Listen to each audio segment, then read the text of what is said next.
27일 새벽 기도회를 시작하겠습니다. 오늘 하나님의 말씀은 시편 83편 아삽의 시입니다. 제가 읽겠습니다. 하나님이여 침묵하지 마소서. 하나님이여 잠잠하지 마시고 조용하지 마소서. 무릇 주의 원수들이 떠들며 주를 미워하는 자들이 머리를 들었나이다.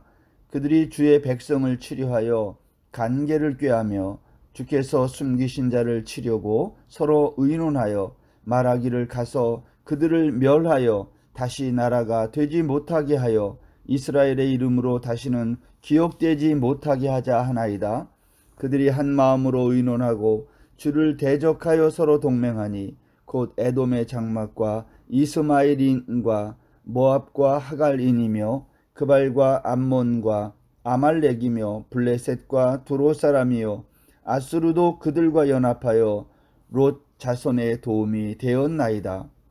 주는 미디안인에게 행하신 것 같이 기손 시내에서 시스라와 야빈에게 행하신 것 같이 그들에게도 행하소서. 그들은 엔돌에서 패망하여 땅에 거름이 되었나이다. 그들의 귀인들이 오렙과 스앱 같게 하시며 그들의 모든 고관들과 세바와 살문나와 같게 하소서. 그들이 말하기를 우리가 하나님의 목장을 우리의 소유로 취하자 하였나이다. 나의 하나님이여 그들이 굴러가는 건불 같게 하시며 바람에 날리는 지푸라기 같게 하소서. 살림을 사르는 불과 산에 붙는 불길같이 주의 광풍으로 그들을 쫓으시며 주의 폭풍으로 그들을 두렵게 하소서. 여호와여 그들의 얼굴에 수치가 가득하게 하사 그들이 주의 이름을 찾게 하소서. 그들로 수치를 당하여 영원히 놀라게 하시며 낭패와 멸망을 당하게 하사 여호와라 이름하신 주만 온 세계의 지존자로 알게 하소서. 아멘. 시편 83편 오늘 말씀을 읽으면요, 시작할 때부터 무슨 흔히 말하는 서론 같은 게 없이 아삽은 곧장 이렇게 말합니다. 하나님 침묵하지 마시고 잠잠하지 마시고 조용하지 마소서 이렇게 말합니다.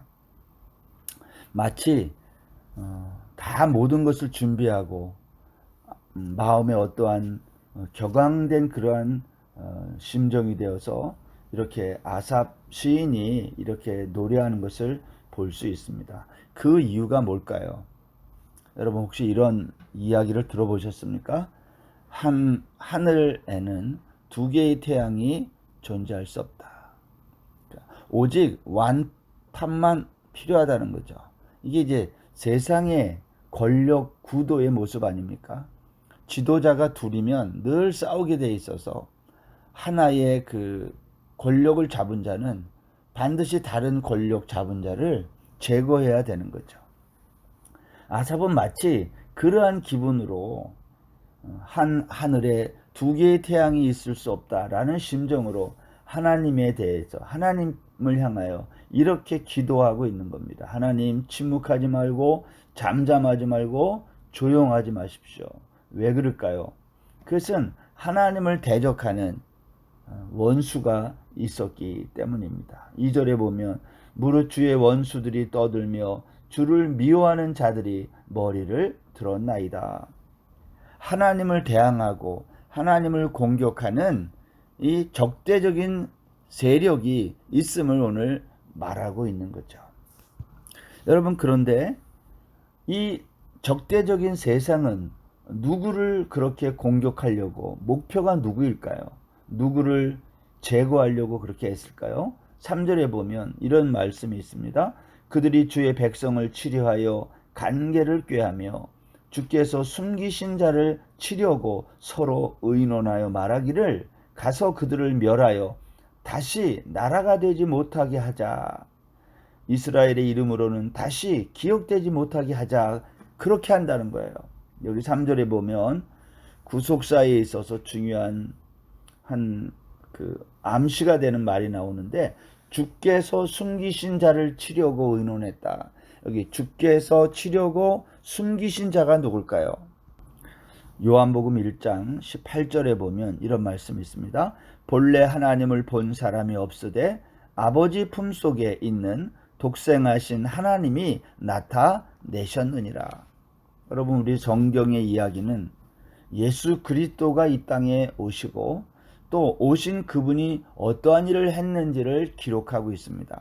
그런데 우리가 아는 것처럼 예수 그리스도가 이 땅에 오시는 그 과정에 있어서 얼마나 많은 위기와 또 적대적인 사탄의 공격이 있었는지 알 수 없어요.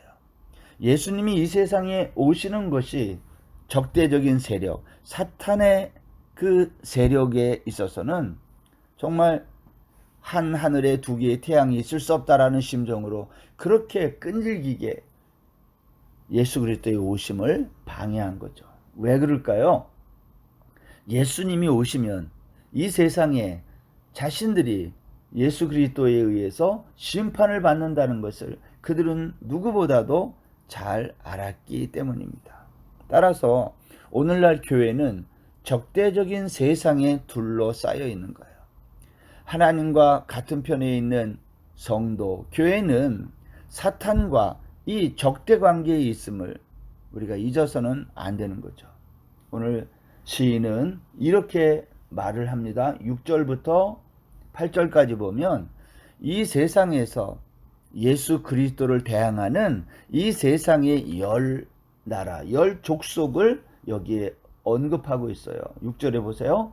에돔의 장막과 이스마엘인, 모압과 하갈린, 그발과 암몬과 아말렉, 블레셋, 두로, 아수로. 여러분, 이 사람들은 다 우리가 구약 성경에서 한두 번쯤 다 들어봤던 그러한 족속의 이름들이에요. 이 열 족속은 한마디로 말하면 그 시대마다 등장해서 이스라엘을 대적했던 그러한 족속들 아닙니까? 이들은 하나님의 나라를 파괴하려고 하는 자들이라는 거예요. 오늘 그 중에서 여기 9절 이하에 보면 시스라와 야빈이 등장합니다. 이 시스라와 야빈은요, 사사기 4장부터 7장 그 사이에 나와 있는 이스라엘을 공격했던 그러한 자들인데, 사사기 4장 7절에 가면 이런 말이 있어요. 내가 야빈의 군대 장관 시스라와 그의 병거들과 그의 무리를 기손강으로 이끌어 내게 이르게 하고 그를 내 손에 넘겨주리라 하셨느니라. 여러분, 드보라가 바락에게 하는 말이에요. 지금 하나님께서 나에게 말씀하셨는데 야빈의 군대 장관 시스라와 그의 병거들을, 그의 무리들을 기손강으로 이끌어 너에게 이르게 했다는 거예요. 왜냐하면 이 당시에 이스라엘 백성들이 이 시스라와 야빈과 대항하기 위해서 기손강 우회에 있는 다볼산에 거기 모였었거든요. 그러니까 하나님께서 다볼산에 이스라엘 백성이 있을 때에 이 시스라와 야빈의 군대를 이들이 이제 철병거 900승을 이끌고 왔다고 그랬는데, 여러분, 당시의 철병거는 오늘날로 말하면 첨단 무기라고 생각하면 되는 거예요. 이 첨단 무기로 무장한 시스라가, 야빈이 이스라엘 백성들을 멸하기 위해서 그 시온 그 기손강에 다 모였다는 거죠. 근데 하나님이 뭐라고 드보라에게 말하냐면, 내가 그들을 이끌어 너에게 이르겠다. 그리고 그를 내 손에 넘겨주겠다. 그렇게 말씀한 거예요. 이 전쟁이 어떻게 마치는지 여러분 아십니까? 사사기 4장 15절 이하에 보면 이렇게 되어 있어요. 여호와께서 바락 앞에서 시스라와 그의 모든 병거와 그의 온 군대를 칼날로 혼란에 빠지게 하심에 시스라가 병거에서 내려 걸어서 도망한지라. 여기 시스라가 병거에서 내려 걸어서 도망했다는 말은 병거가 움직일 수 없었다 그 말 아닙니까? 아마도 이 기손강에 이끌었을 때에 그 물이 범람했든지, 그래서 그곳에 진흙탕이 되어서 병거들이 꼼짝 못하게 하나님이 만들었음을 우리가 추측할 수 있는 거예요. 16절에 보면 바락이 그의 병거들과 군대를 추격하여 하로셋 학 고임에 이르니 시스라의 온 군대가 다 칼에 엎드려졌고 한 사람도 남은 자가 없었더라. 전멸했다 그러한 말입니다. 여러분, 어떻게 이러한 역사가 일어날 수 있습니까? 이 전쟁은 하나님이 하신 전쟁이라는 거죠. 우리가 사사시대에 일어났던 수많은 전쟁들, 하나님께서 이스라엘을 위해서 대신 싸우신 전쟁. 여러분, 사사시대만 그런 게 아니잖아요. 우리가 성경의 역사를 통해 보면 우리가 가나안 땅을 정복할 때도 그렇고 하나님이 주변에 있는 나라들의 공격이 있을 때마다 하나님이 친히 이스라엘을 지키시고 보호해 주셨어요. 이것은 하나님의 나라를 대항하고 파괴하려는 자들, 그들의 공격 목표가 누구라고 했습니까? 예수 그리스도, 여호와께서 숨겨놓으신 메시아. 그들은 그 예수 그리스도를 멸하기 위해서 얼마나 애쓰는지 몰라요. 이걸 우리가 영적인 전쟁이라고 하는 거죠.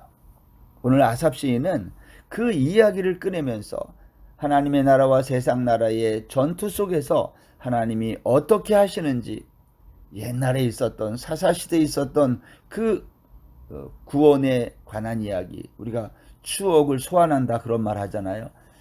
옛날에 일어난 일들을 기억하면서 그때 하나님이 우리에게 어떻게 역사하셨는가, 그러한 것들을 지금 아삽 시인이 시적인 표현으로 드러내면서 하나님께 기도하고 있는 장면이 오늘 본문의 이야기인 것입니다. 여기에 나와 있는 여러 나라들, 또 여러 이름들은요, 한 시대에 동시에 살았던 사람들은 아니지만 역사 속에서 하나님이 계속해서 사탄과의 전쟁을 어떻게 인도하셨는지 오늘 아삽 시인은 과거의 옛적에 있었던 추억들을 소환하며 하나님이 우리에게 그렇게 했다라는 거예요. 여러분, 그런데 하나님의 나라를 대적하는 이 사탄의 세력은 늘 무엇이 그들의 관심일까요? 오늘 보면 12절에 보면 그들이 말하기를 우리가 하나님의 목장을 우리의 소유로 취하자 하였나이다. 이들의 목적은 뭐죠? 하나님의 목장. 하나님의 목장이 어디겠어요? 하나님의 나라. 그들은 자기들이 이 하나님의 나라를 멸망시키고 그 하나님의 목장을 자기들의 소유로 취하는 것이 그들의 목적이었던 거죠. 근데 하나님은 그러한 이들에게 어떻게 했다는 거예요? 13절부터 18절까지는 너희들이 그렇게 나를 대항하지만 하나님이 너희들을 13절에 보세요. 굴러가는 건불 같게 하시며 바람에 날리는 지푸라기 같게 하고 살림을 사르는 불과 산에 붙는 불길같이 그렇게 하시겠다는 거예요. 완전히 멸망시키겠다는 거예요. 왜? 하나님을 대항하고 대적하니까. 그래서 하나님의 목적은 뭐예요? 그들을 멸하는 데 있는 게 아닌 거예요. 16절에 보세요. 여호와여 그들의 얼굴에 수치가 가득하게 하사 그들이 주의 이름을 찾게 하소서. 그들을 멸망시키는 데 목적이 있는 것이 아니라 그들이 회개하고 돌이키고 돌아오면 그들이 하나님만이 지존자, 하나님만이 참된 이 세상의 주인임을 깨닫게 하는 데 있다는 거예요. 그래서 그들이 주의 이름을 찾는 데 목적이 있다는 거죠. 사랑하는 성도 여러분, 하나님은 오늘도 이 땅에 있는 많은 우리가 생각하는 악인들, 예수님을 모르는 사람들, 예수님을 알지 못하고 대항하는 이 땅의 수많은 그러한 세력들 있지 않습니까? 하나님은 그들을 다 멸망하는 데 목적이 있는 게 아니라 그들이 다 깨닫고 돌이켜서 주의 이름을 찾는 사람이 되게 하는데 있다라는 거예요. 그래서 결국은 18절에 보면 여호와라 이름하신 주만 온 세계의 지존자로 알게 하소서. 아삽 시인은 이 세상에 있는 모든 사람들이 여호와라 이름하는 주만이 온 세계의 지존자임을 알게 하는데 목적이 있었음을, 그것을 위해서 지금 기도하고 있는 거죠.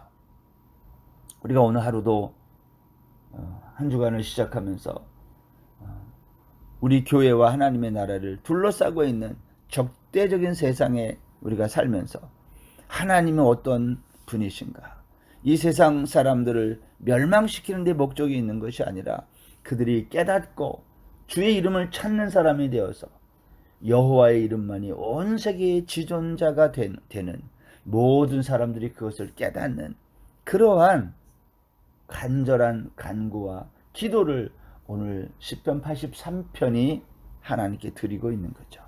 오늘 저와 여러분 모두도 이 아삽 시인의 마음과 같은 심정이 되어서 하나님, 이 세상에 하나님을 대적하는 모든 사람들이 하나님이 누구신지를 깨닫고 주의 이름을 찾는 사람이 되게 해주십시오. 아직도 핍박하고 박해하는 믿지 않는 사람들, 우리의 가족들, 내가 알고 있는 사람들이 다 주님을 깨닫고 주의 이름을 찾는 사람, 그래서 여호와만이 온 세계의 지존자임을 알게 해주십시오. 그들을 위해 기도하는 거룩한 날 되시기를 주의 이름으로 축원합니다. 하나님 아버지 감사합니다. 오늘도 이 세상에 하나님을 대적하는 악한 세력들이 있으나 하나님은 그들이 하나님의 이름을 찾는 자가 되기를 원하시고 그들이 이 온 세상에 하나님만이 지존자이심을 깨닫는 데 있음을 오늘 알게 해주시니 감사합니다. 오늘도 아직 주님을 알지 못하는 자들에게 이 놀라운 소식을 증거하며 살아가는 저희들 다 되게 하여 주옵소서. 과거에 우리의 인생길에서 역사하셨던 하나님, 그 하나님을 기억하는 저희들 다 되게 하여 주옵소서. 오늘 하루도 온전히 주님께 의지하며 예수님의 이름으로 기도드립니다. 아멘. 오늘 하루도 평안하세요.